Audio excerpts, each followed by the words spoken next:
मेरे school time पे ना हम टीवी पे एक ड्रामा लगता था, इश्क ज़हे नसीब। उसमें वो जो लड़का था ना, वो सुबह को लड़का होता था और शाम को वो लड़की बन जाता था। आवाज़ भी वैसे निकालने लगता था, बिहेवियर भी वैसा, लुक भी एक वैसे ही बना लेता था। तो मैं इतनी क्यूरियस थी। अभी मैंने इस पे सर्च किया तो मुझे पता चला कि वो जो लड़का था उसे DID था, यानी कि डिसोसिएटिव आइडेंटिटी डिसऑर्डर।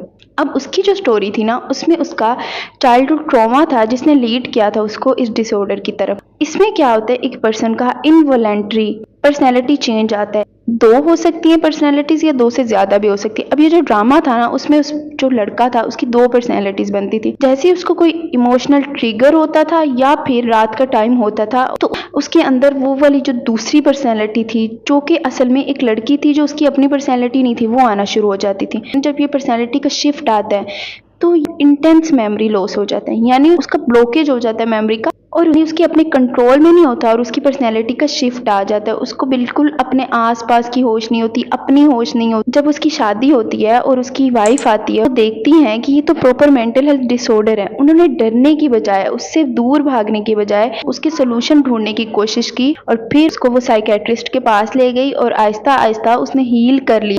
आधी उसकी हीलिंग तो तभी हो जाती है जब उसको आप जज करने की बजाय, उस पर बातें कसने की बजाय उसको सपोर्ट देते हैं और उसके लिए कोई बेहतर थेराप्यूटिक हेल्प तलाश करते हैं।